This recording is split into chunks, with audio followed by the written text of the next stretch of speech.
Si Sadut ngomongnya jadi beda. Asalna geus lemes, ayeuna mah ngomongnya jadi kasar deui. Hei, Andika, Bikang, rasakeun ieu sia. Iya.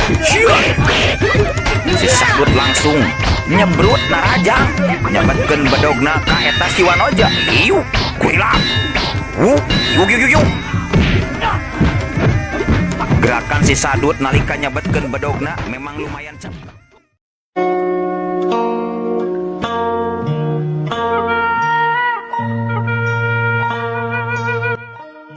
Assalamualaikum warahmatullahi wabarakatuh. Wadia balad ATE official di mana wae ayana. Alhamdulillah wa syukru ala ni'amillah. Urang sadayana masih tiasa patepang dangu dina pagelaran dongeng Sunda jejer carita Si Getih. Ayeuna kantun bagian anuka terakhirna pamungkasanana, nyaeta bagian anuka 40 genepna. Teu karaosnya para mitra kadang keluargi sadayana, ieu dongeng teh mangrupakeun dongeng panutupan bagian anuka 40 genepna. Tikawit urang ngadongeng ti hiji dugi ka genep, nada dihapunten anu sageung-ageungna ka para wargi sadayana. Bilih mah dina ngadugikeun ieu dongeng bisi aya kalepatan-kalepatan dina bahasa atawa dina carita, atawa aya anu kasambit-sambit nami sareng tempat, nada dihapunten. Ieu mah estuning lain unsur kasangajaan, tapi ieu mah ngan ukur fiktif nyaritakeun dongeng ngaranna gatunya. Jadi hapuntennya bilih aya nami, bilih aya tempat anu kasabit-sabit dina ieu dongeng. Margi ieu dongeng teh ayeuna mangrupakeun dongeng pamungkas. Bilih emang henteu kabujang di sasanggem nya samemeh ngawitan ieu dongeng nya emang sasanggem heula. Salajengna ngahaturkeun nuhun deui, ngahaturkeun sewu nuhun laksaketi kabingahan ka kadang mitra sadayana anu parantos ngarojong sareng ngadukung kana ieu dongeng Si Getih. Komena sareng like-na hatur nuhun sadayana nya. Komo anu sok nge-share mah nya hatur nuhun, berat nanggung berat nyuhun teuing kumaha mamang kedah ngabalas kana kasayan ti para mitra sadayana. Keun nya urang pada hiburan, urang refreshing lah. Rek ulin ka mall da encan seperti biasa. Nya kapaksa we urang ngabuka YouTube nya nyetel dongeng Si Getih. Mudah-mudahan we kahibur sadayana nya. Hapunten bilih ngadukikeun dongengna emang kurang pas jeung dina tata bahasa kurang mernah, nyapunten jalaran da emang oge masih kene tahapan diajar tah gitu. Salajengna nomor kadua ngahaturkeun deui sewu nuhun laksaketi kabingahan ka keresana Kang Rudiansah ti Palihan Garut, anu mana anjeunna parantos nawisan hoyong pamaoskeun dongengna ku si Mamang nya. Jadi ieu dongeng teh para mitra sadayana dongeng teh karangan Kang Rudiansah ti Palihan Garut. Anjeunna mangrupakeun pengarang dongeng muda nya ti Palihan Garut kadungora saurang namanya. Mangga kan orang Garutna upami hoyong silaturahmi ka pengarang ieu dongeng, mangga sumpingan wae ka Kang Rudiansah ti Palihan Garut kadungora saurang namanya. Hatur nuhun da gitu. Atau kukitu kukieuna bisi geus ganggarateun nya, bisi bujur geus sesongketeun sesangkaleun. Hayu urang pedar deui, urang lajengkeun deui bagian anu terakhir dina dongeng Sunda jejer carita Si Getih bagian anu ka 40 genepna. Sora si kopi betot samakna pagehan tali kororna bisi ngaburusut tengah jalan. Tumpak dungdung des.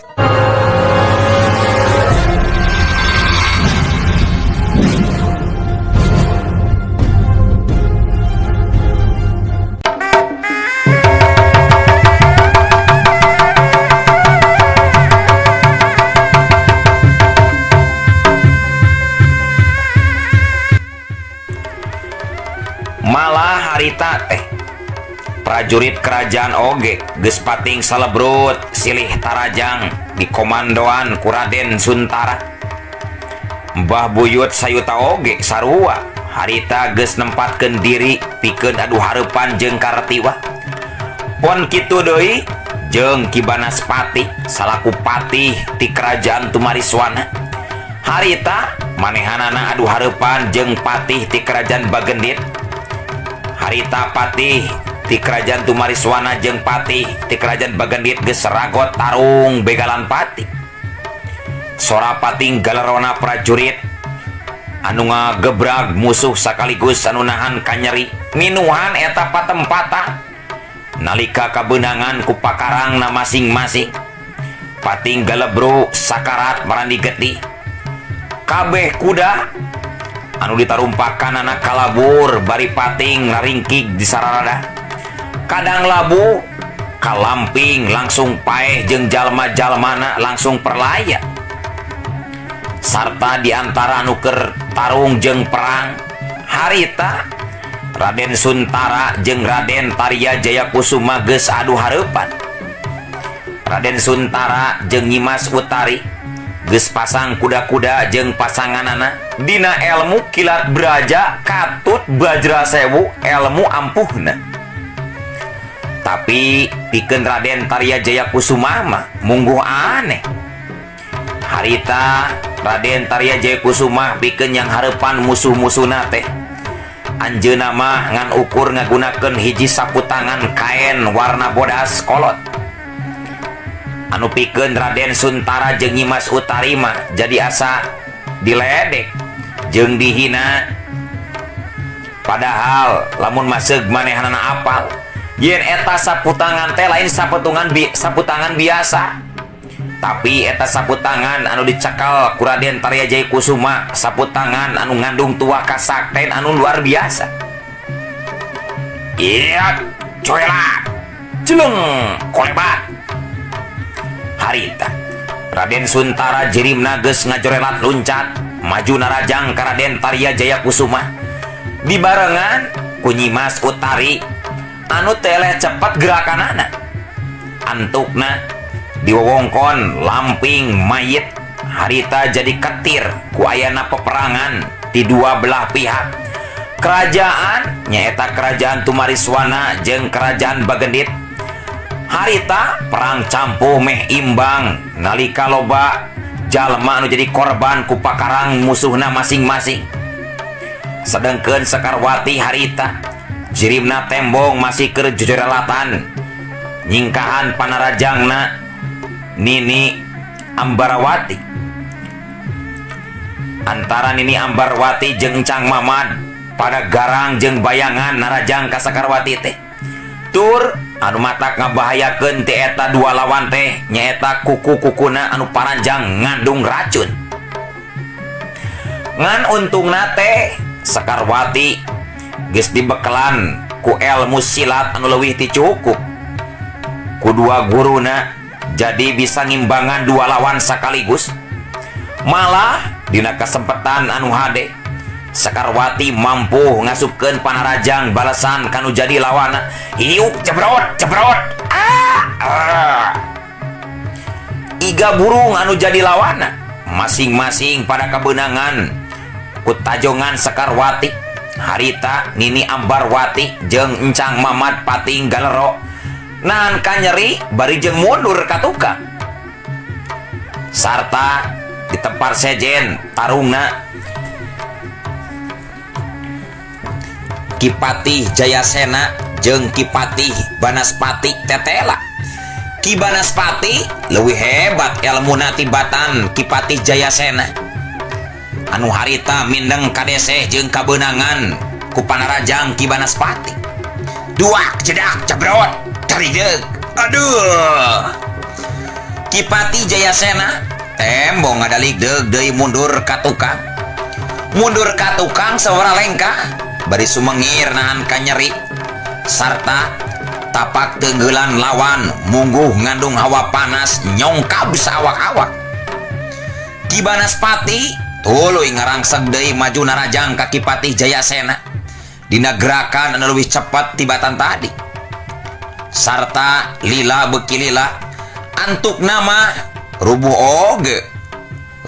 oge Kipatih Jayasena teh bari jeung utah getih ngaluarkeun getih lalambaran sabab dadana dihantam ku panarajang Ki Banaspati anu ngaruntuy lir hujan silantangan. ngajadikeun Kipatih Jayasena oge terus palastra sarta layon kagalayan kuno keur tarung jeung anu keur perang nya kitu deui katincakan ku suku-suku kuda-kuda anu muatah. Sadengkeun di tempat sejen Karetiwa anu keur ragot tarung ngalawan Mbah Buyut Sayuta tarungna buguh pada lemor can pada ngagunakeun pakarang seukeut masing-masing. Tapi sanajan ti kitu duanana mungguh can aya kapastian saha anu bakal unggul di antara Karetiwa jeung Mbah Buyut Sayuta. Sedengkeun Sekarwati anu masih keneh ragot tarung ngalawan dua lawan harita tetep aya di pihak anu meunang angin. Manehna geus sabaraha kali mampu ngasupkeun panarajang kanu jadi lawanna nyaeta Nini Ambarwati katut Encang Mamat.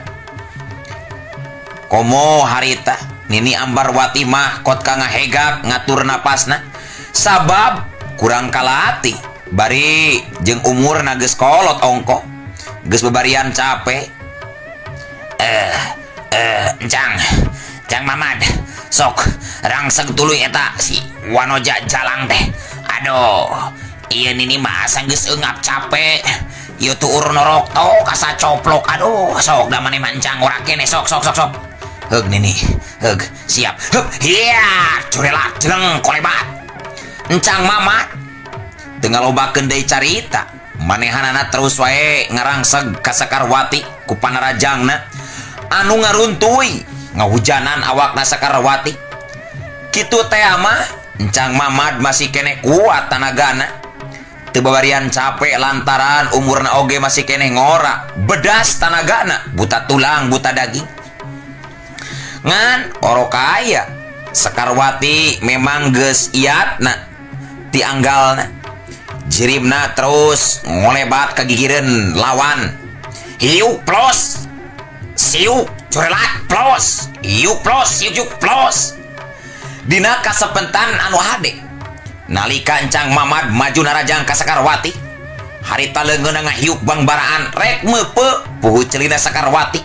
Tapi sakilap Sekarwati ngagilirkeun awakna kagigir siak siuk gelak plos bareng jeung ngeplosna panarajang atawa pameupeuh Encang Mamad. Harita Sekarwati nojoskeun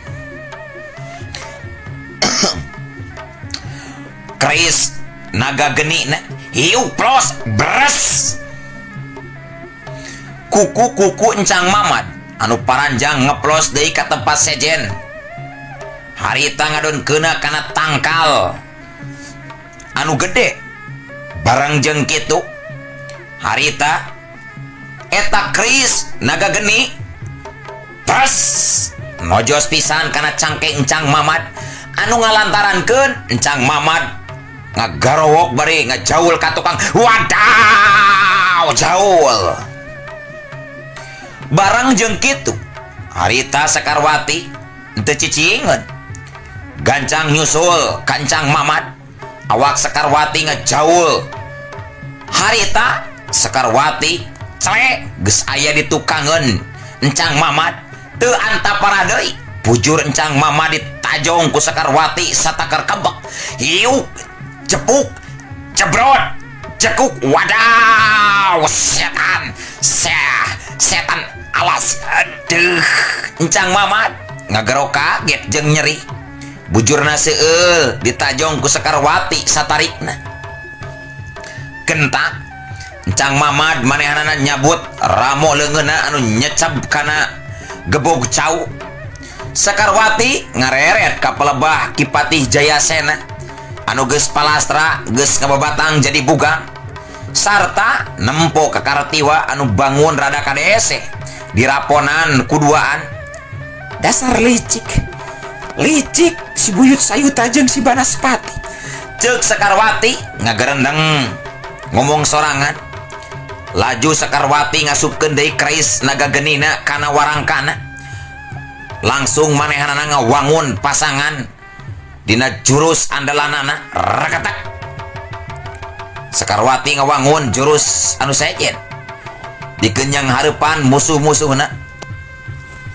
Satuluyna Sakarwati ngagorowok, rasakeun si Ambarwati. Encang Maman, hup, iya.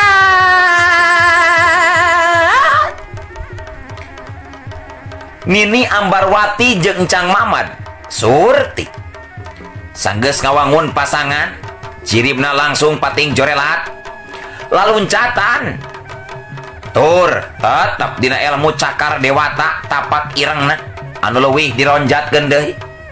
Set bret baju Sakarwati lebah tak-takna ngabarawak gede pisan soe kajambret ku leungeun Nini Ambarwati.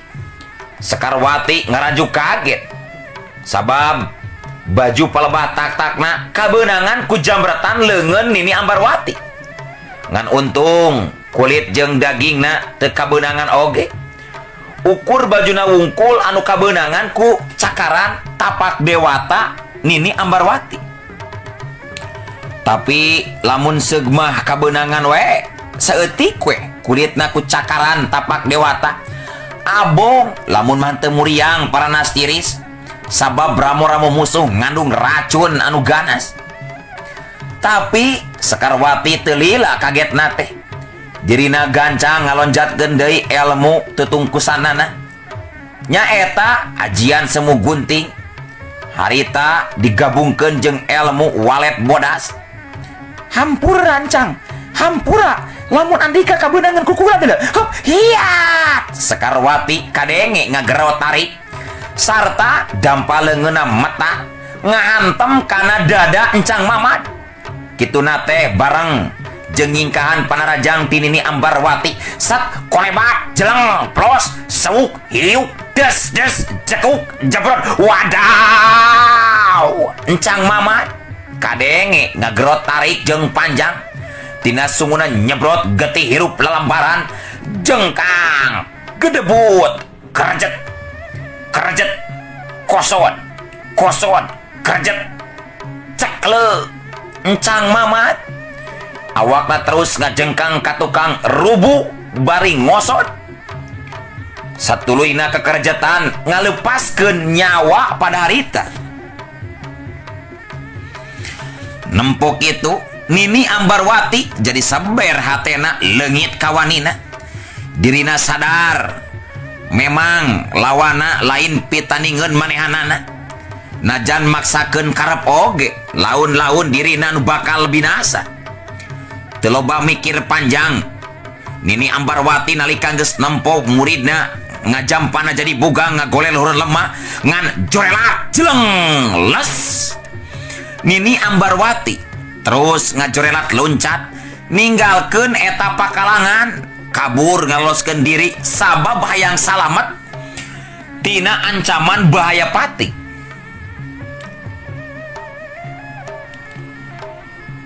Sedengkeun Sakarwati nempo lawan kabur teh dirina teu ieuh malire atawa ngudag, malah jiribna Sakarwati langsung wae ngajorelat pikeun ngabantu ka Kartiwa anu keur kawalaan.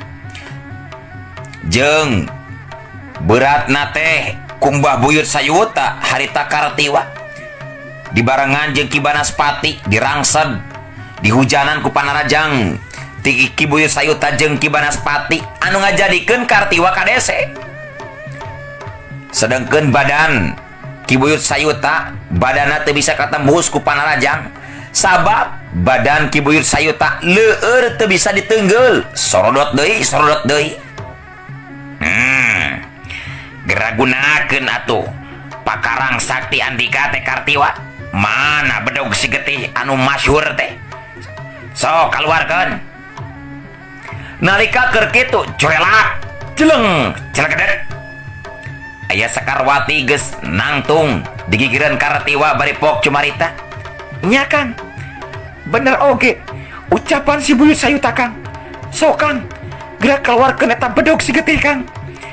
Eta ilmu belut putih anu dipibanda ku si Buyut Sayuta pasti bakal apes ku eta bedog mah Kang. Ceuk Sakarwati ngagorowok nalika jirimna datang. Meulah lajuna tarung nempatkeun diri ngalawan Ki Banaspati. Langsung Kartiwa nembalan, siap Sakarwati siap. Tembal Kartiwa bari ngajaulkeun awakna ka tukang. Bodoh sia Makartiwa. Bodoh hirup teh. Aning jago tapi hirup masih keneh di pepatahan kubikang Jawa teh ieu mah. Ceuk mbah buyut sayuta ngalece ka Kartiwa, tapi Kartiwa teh ieu kapancing tetep tenang sikapna. Mbah buyut sayuta anu harita jadi kaget waktu nempo cahaya warna bodas mucung hul tina dadana Kartiwa ngebentuk bedog seteng. Tina dada Kartiwa keluar cahaya bodas. Laun lambat laun lila kalilaan eta cahaya bodas ngabentuk jadi bedog tetela. Bedog si getih geus tembong ngalayang hareupeun dadana Kartiwa. Set gep sanggeus tembong perah bedog si getih gancang ditewak ku Kartiwa. Sarta seseukeutna tembong guguri lapan katojo ku panon poe tengah poe ereng-erengan. Eta meureunan anu disebut bedog si getih teh nya nyaan karak nempo ayeuna aing eta bedog si getih teh. Eta bedog si getih teh memang geus ngandung komara anu hebat jeung mata kelok. Si Kartiwa nenden bedogna betina jero dada lain dina warangka. Hebat. Ceuk Mbah Buyut Sayuta bari ngahulang neuteup seukeut ka Kartiwa anu geus nyekel pageuh bedog si getihna. Kartiwa kadengi harita cumarita. Kunaon Bah? Ngahulang kitu jika nu helok Bah. Tempokeun tuh Bah. Raja jeung Ratu Andika jika nama geus moal lila deui geus bakal rubuh Bah. Moal kuateun kudu ngelehkeun bapa aing mah Bah. Ceuk Kartiwa ngomongna garihal bari nyelang ngaleret ka pelebah Raden Tarijaya Kusuma anu keur adu hareupan jeung Raden Suntara katut Nyimas Utari anu memang bener. Raden Suntara jeung Nyimas Utari ngan saukur nguras tanagana wungkul sabab pangartina can mahi pikeun dipaksakeun mah pikeun ngalawan Raden Tarijaya Kusuma anu pangartina geus aya dina tahapan puncakna. Tur ilmu belut putih anu ngalapis badan Raden Suntara harita mah ngadadak camal diperuhkeun ku saputangan sakti barang pusaka andelan milik katurunan Raja Bagendit. Kumaha tuh ieu teh Utari? Kumaha Utari? Prajurit urang lolobana anu perlaya serta urang duan oge geus loba mundur ka dese ku si Tarijaya Kusuma. Sedangkan tuh tempo Ki Banaspati jeung Mbah Buyut Sayuta oge can keneh wae bisa ngarubuhkeun anu jadi lawana. Palang siang teuing pihak urang nu bakal runtuh sekaligus jeung raja kerajaan Tumariswana nu bakal eleh ieu mah Utari. Tong waka nyarita kitu atuh Kang. Cing yakin Kang pihak urang bakal unggul Kang. Tembal Nyimas Utari anu masih kene gede hate pihakna bakal unggul gitu harapan Utari mah. Hayu juang gabungkeun we anu kekuatan urang Kang. Hayu Kang pokna deui Utari ngajak ngagabungkeun kekuatan ka Suntara jeung poho maranehna henteu mawa bubuk racun balung mayitna. Mata manehanana teu bisa ngalicikan anu musuhna seperti biasa. Heug Utari, hayu urang gabungkeun kekuatan urang ayeuna. Ayeuna cuang gabungkeun dua kekuatan masing-masing. Sarta urang kudu bisa ngarebut eta saputangan sakti milikna si Raden Tarijaya Kusuma. Ngarah ilmu urang sararea ngarteu camal deui. Sok urang rebut eta karembong jeung saputangan sakti teh. Ceuk Raden Suntara bari strong. Duanana langsung ngawangun pasangan dina jurus gabungan Triloka Ciptaanana. Oge ilmu kilat Bajra jeung Bajra Sewu. Ajian masing-masing diketerukeun sapinuhna harita teh. Teu lila sabrut.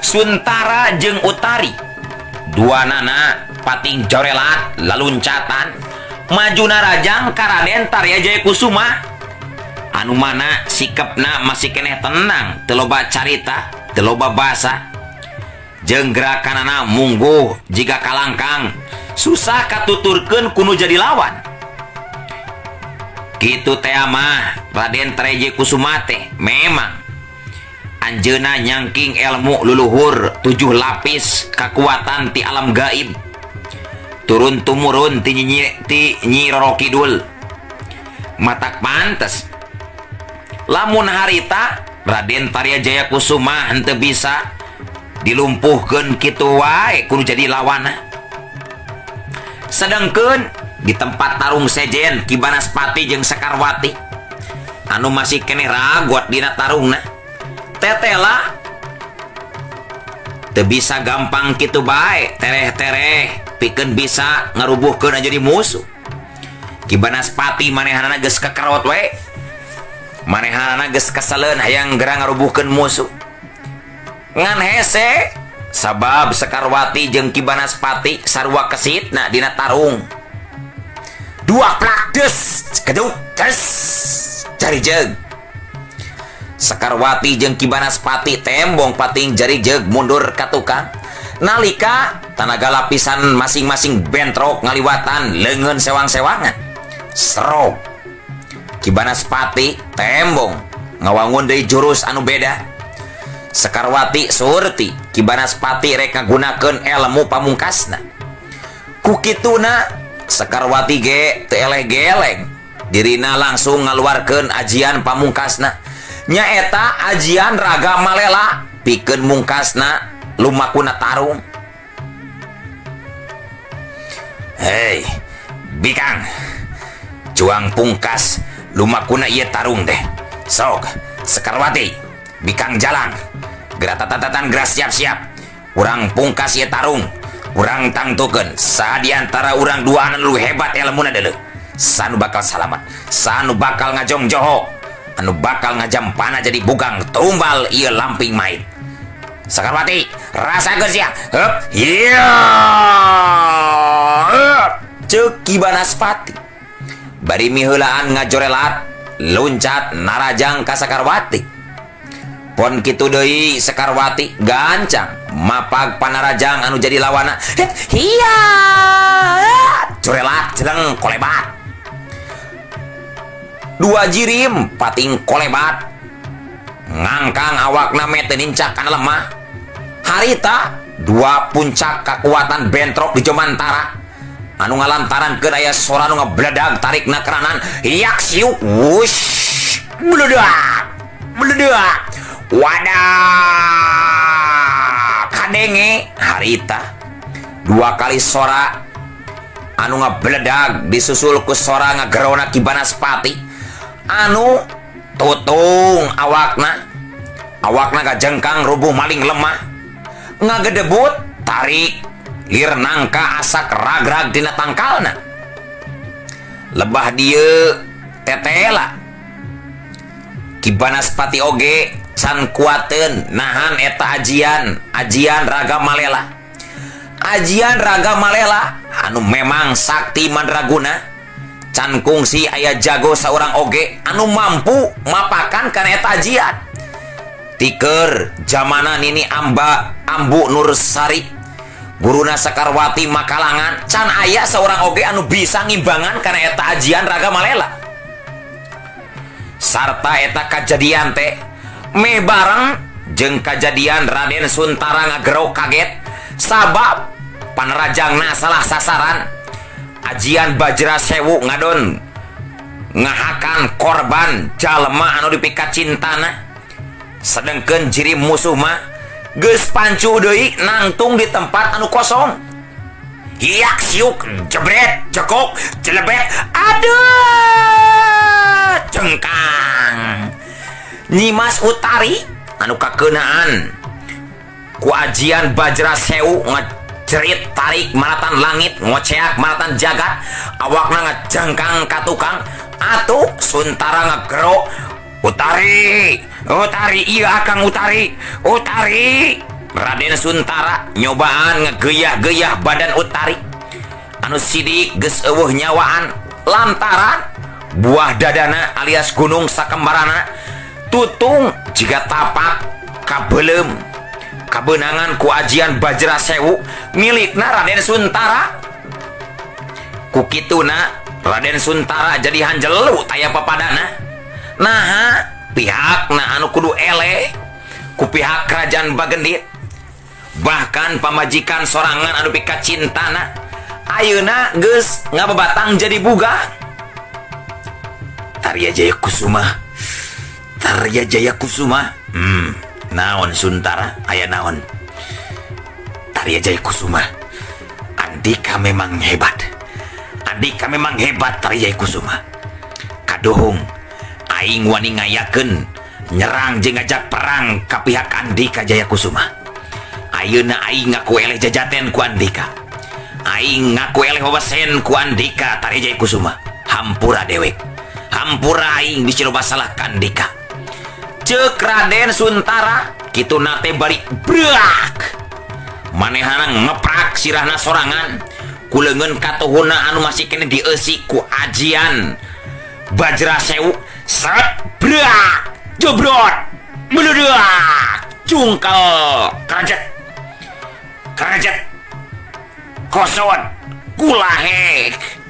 Raden Suntara ngerajat sakedeung awakna terus tumpang tindih jeung Nyimas Utari anu sarua geus jadi bugang di eta patempatan. Nempo kitu kabeh prajurit-prajurit kerajaan Tumariswana anu masih kene harirup harita jadi kaget hokeun molohok nembang kadu molohok mata simeuteun sarta kapaksa sawarehna aya nu nyerahkeun diri wae. Oge sawarehna aya nu tuluy kalabur ngaloloskeun diri ninggalkeun ti eta patempatan.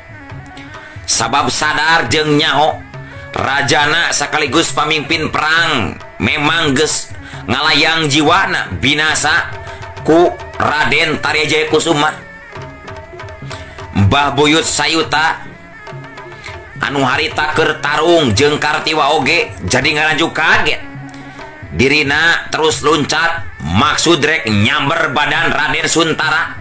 Maksudna rek dibawa indit ninggalkeun eta patempatan bari rek ditulungan susuganan we kumanehanana masih kene bisa ditulungan. Ngan orokaya bedog si getih dina leungeun Kartiwa ngadadak harita bedog si getih lepas dina cekelan Kartiwa terus muru ngudag badan Mbah Buyut Sayuta anu karek ge napak kana lemah harita teh geus deukeut kana badan warugana Suntara. Saacan Mbah Buyut Sayuta ngarangkul jeung newak kana badan Suntara siut bres tetela ajian belut putih oge anu kacangking ku Mbah Buyut Sayuta teu ngaruh pikeun bedog si getih mah. Harita bedog si getih ambles jero nakranan nyecep kana tonggong Mbah Buyut Sayuta anu terus nyuuh nang kuban dina luhur lemah ngalepaskeun nyawa bari mandi getih siut shoot bedog si getih lesot sorangan tina tonggong Mbah Buyut Sayuta anu kari tinggal lebugang laju siuk beresat.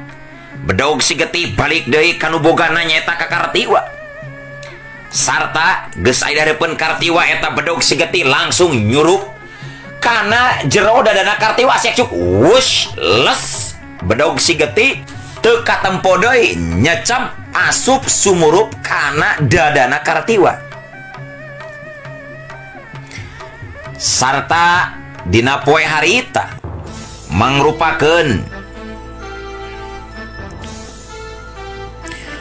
poe panungtungan di mana kerajaan Tumariswana anu nanjeur nangtung kokoh di tanah Pasundan. Poe harita mah jadi poe panungtungan anggeus runtag ku maotna Raden Suntara jeung Nyimas Utari. Oge carita aheng bedog si getih anu sasakalana geus ratusan nyawa jalma jadi korban ku eta bedog, anu mana eta bedog bakal terus ngawaris ka ahli waris turun tumurun ka jawara-jawara zaman baheula anu ngancrak jeung cicing di wewengkon Sukabumi. Leuwih ti kitu ngaran kerajaan dina ieu carita dongeng sigeti ngahaja para wargi para mitra sadayana. Ngaran kerajaan Tumariswana disamarkeun nya ku pengarangna ku penyerat ieu naskah sigeti. Anu moal jauh lamun dikira-kira eta kerajaan Tumariswana teh ngaran lain ti kerajaan Majapahit alam harita. Sabab ieu ngan saukur injeman wungkul pikeun nyaritakeun ngeunaan kahebatan hiji pusaka pakarang ampuh anu ngandung tuah kasakten luar biasa nyaeta bedog sigeti.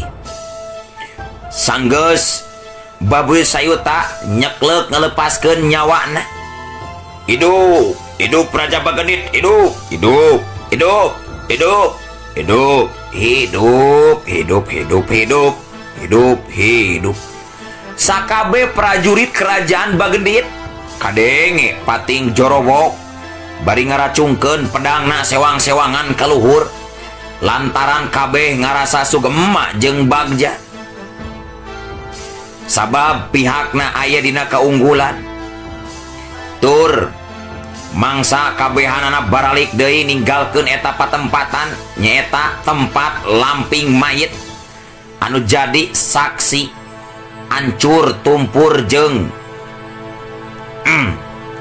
runtagena kerajaan Tumariswana. Harita para prajurit Bagendit marulang bari marawat tawanan anu tuluy serah bongkokan harita teh. Kabeh terus lalempang teu marake kuda deui. Sabab sakabeh kudana geus areuweuh kalabur. Kadang saware pararaeh jadi korban ku anu pararang. Sakarwati jeung Kartiwa oge tembong. Lempangna ngarendeng bari pacekel-cekel leungeun. Jeung sakabeh jalma can saladareun. Kabeh oge eueuh nu apaleun. Lamun harita Raden Tarya Jaya Kusuma tuluy tilem tengilu mula. Tisaprak harita Raden Tarya Jaya Kusuma eueuh ngiles, eueuh tapak-tapakna acan.